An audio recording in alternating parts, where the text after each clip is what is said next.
I'm Michaela Cochran, and I'm reading The Bully Blockers Club by Teresa Bateman.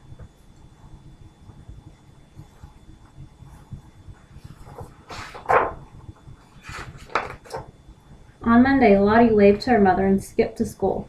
She had a new backpack, new shoes, and a new teacher. It was going to be a great year.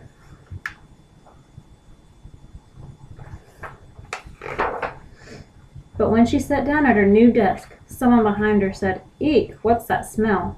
"What smell?" asked Lottie. "I'm Grant Grizzly, and I say there's a smell, and it's coming from around you." Lottie peered inside her desk and sniffed. Grant Grizzly looked at her and held his nose and laughed. Lottie shrank down in her seat. "Maybe I do smell," she thought. Her stomach hurt and her smile slipped.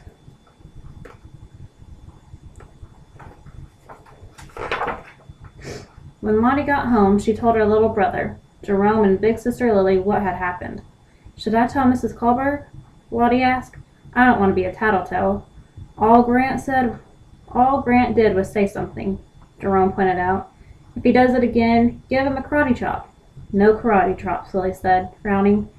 "And it's not tattling to let the teacher know there's a problem. Still, why don't you try ignoring him first? Maybe he'll leave you alone."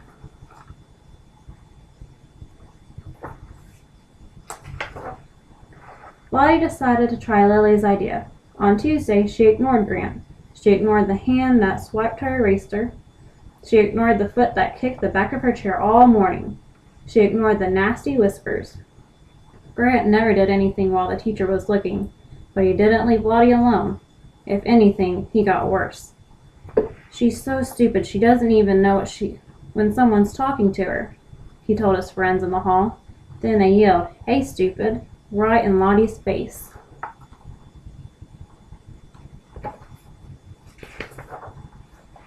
Lottie's stomach hurt. Her eyes prickled. She skipped morning recess and went to the nurse's office. But when the nurse asked what was wrong, Lottie couldn't say anything. Later, she told Lily and Jerome what had happened. "Smack him in the nose," Jerome insisted. "No nose smacking," Lily said. "I think you should tell the teacher." Lottie shook her head. "What if she thinks I'm a tattletale?" Lily sighed. "Well then, why don't you just try to be his friend?" "Sometimes kids act that way because they don't have friends." "Or you could just make a joke out of it," Jerome suggested.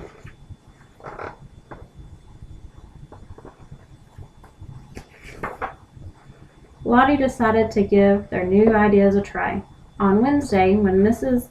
Colberg was talking to a patient in the hall, Lottie smiled at Grant. She asked if he liked baseball. She offered to lend him a pencil when he didn't have one. "I'm allergic to ugly," Grant replied, "and you're giving me a rash." Lottie tried to laugh. "That's funny," she said.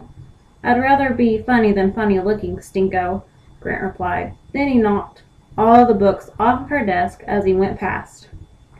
The other kids in the room looked up at the noise. Then they saw Grant and looked quickly down again. Lottie's stomach hurt. Her eyes prickled and her shoulders drooped.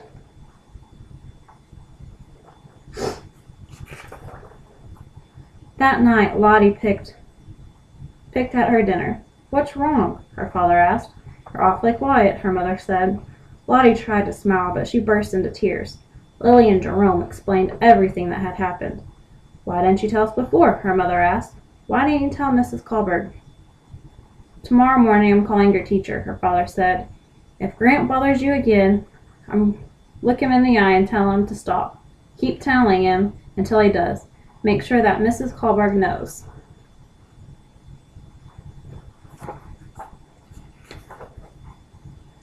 Thursday morning, Mrs. Colberg called Lottie and Grant to her desk. "Is there a problem?" she asked. "No problem here," Grant said, smiling. Lottie was afraid to say anything, with Grant standing right here. Then the teacher waited, and finally said, "Everyone at our school is supposed to feel safe. If you don't feel safe, you need to tell an adult. That's not tattling. If you're making other people feel unsafe, then you are breaking the school rule. Understand?" She looked at Grant and Lottie. "I got it," Grant said, and headed back to his desk. Lottie nodded silently. Mrs. Colberg leaned forward. "I'll keep an eye out," she said. So the other adults. Lottie nodded, but she wasn't sure it was going to help.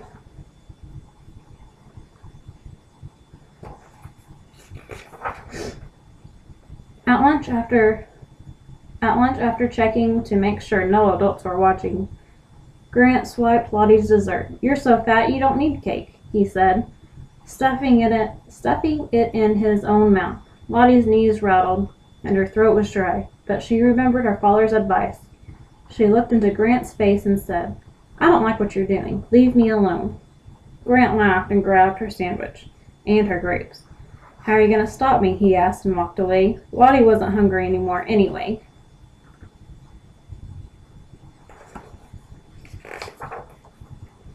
When she told her family what Grant had done, they were upset. "You're not fat," her mother said. "You actually look sort of okay," Jerome added. "I mean, for a girl."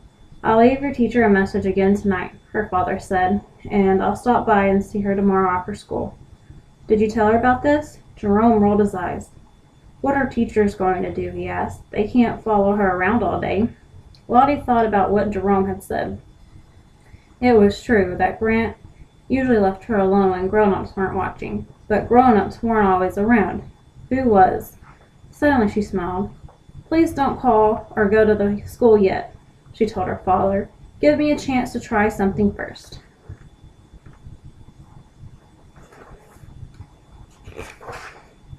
Friday morning, Lottie watched Grant push Lori down. She watched him swipe Barney's homework. She watched him cut in line and knock Ben's books out of his hands. She noticed Grant only acted that way when grown-ups weren't looking. After lunch, Lottie found Lori and Barney and Ben. "I saw that Grant did to you today, and I have an idea," she said. "Let's form a club." She explained her plan.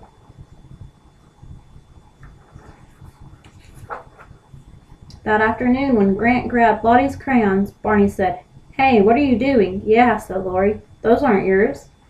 But now everyone, including Mrs. Kohlberg, was watching. Grant turned red and handed his crayons back. At afternoon recess, when Grant grabbed Barney's ball, Ben, Lottie, and Lori were there. They didn't yell, they just asked loudly what he thought he was doing. The playground supervisor came over to see what they were talking about.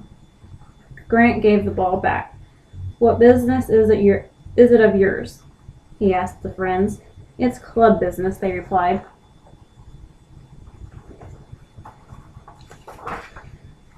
On Monday morning, school began a little differently.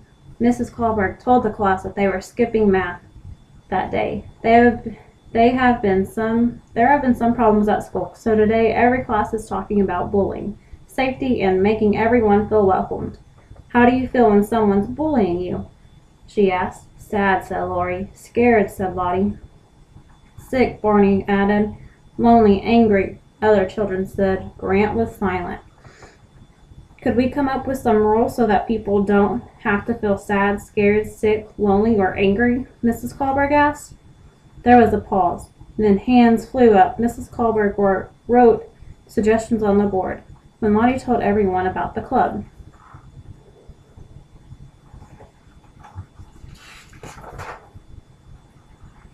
Over the next few days, other kids at school heard about the club. "Can we join too?" they asked. "Sure," Lottie and her friends replied. "Everyone's welcome." Barney even came up with a great name for their club, the Bully Blockers.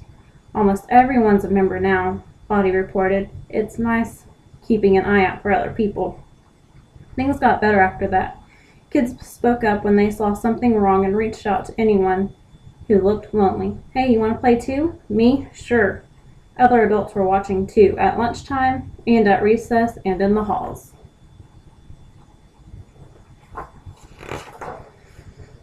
After a while, Grant didn't seem as big and scary. One morning, he even helped Lottie when her backpack spilled. "Here's your lunch," he said. Lottie smiled and said thanks. A few days later, Lottie skipped to school. She had new friends and a new attitude and a new club. It was going to be a great year. The Bully Blockers was an excellent idea. She wasn't about to tell Jerome that he had given it to her. The end.